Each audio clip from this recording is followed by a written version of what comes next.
Molly and Britta. Yeah, conditions are just going to continue to deteriorate. The peak of the event happening this morning, and the gusts have certainly picked up. To give you a perspective of where I am in Boston, just to my left is going to be Boston Harbor. So we have this northeast wind that's just whipping this snow sideways. And I've been watching two observation sites. The Boston Logan one, you can see the gusts that just picked up as I'm speaking. The Boston Logan one has had the strongest gust so far, 55 miles per hour. Visibility has been around a mile, but we've had sustained winds that have consistently been 30 miles or higher. Meantime, another spot that I've been specifically watching is on Cape Cod, and that's where we're expecting some of the strongest wind to be. We haven't even gotten into the peak of the event, but Chatham is reporting some gusts that have been close to 60 miles per hour, just to give you a perspective. This is no doubt causing some issues to power outages. Just within the past hour, I have seen power outages nearly triple across the state. Some of the highest amount of power outages have been in Plymouth County, which is just south of Boston. That's right on the coast, and that's where we're expecting some of the biggest impacts from this storm. So nearly 7,000 customers without power already this morning, and again, that number just expected to grow. So what we can expect through the rest of the day in Boston, and really through this morning, I think is going to be the worst of the event, when as you continue coming back to me, you're going to see conditions deteriorating.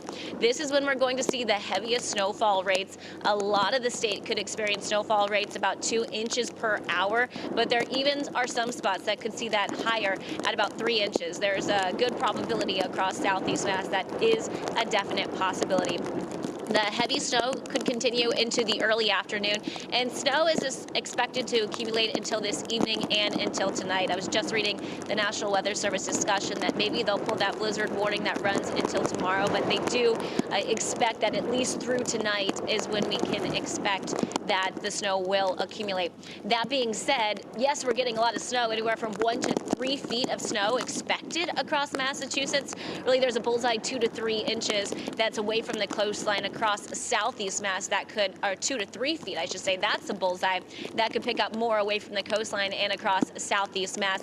So yeah, that's a lot of snow, right? But what I've really been concerned about, as I've been looking at models the past few days, is the strength of the wind, and that is really echoed by not only the National Weather Service in Boston, but also city officials. You have gusts already 50 miles per hour or above, and gusts could be 50 to 75 miles per hour. Just to get a damaging wind, you usually just have to reach that threshold of about 50 miles per hour.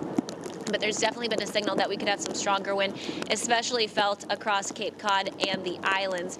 And that is going to really remain throughout a good chunk of the day. So unfortunately, this is bad news for what it could do to the power outages. And when you also think about the fact that initially these temperatures are going to be supporting more of a heavy, wet snow consistency. So that just weighs down the power lines. And then you have the strength of the wind gusts that are only going to exacerbate the issue. Travel, obviously not recommended. You've heard that from city officials, but you're even hearing some state officials that are saying the snow removal process could take through the week and into the weekend. This is coming after January dumped nearly 2 feet of snow on the city. So not only are we seeing more snow accumulate, but we still have some piles that are behind me from that snowstorm back in January. Molly and Britta? Wow, I am very impressed with the sound of that wind. Just you seem like you're getting pelted there right now, Melanie. Thank you for bringing that to us. I'm not surprised about the difficulty ahead moving the snow. There's some hard pack out there. It's going to be tough to move that stuff plus the new stuff. Melanie, thank you very much. We'll be checking back in with you, of course, as you're continuing to brave those pretty rough conditions out there right now. Thank you. Thank you for that. Britta?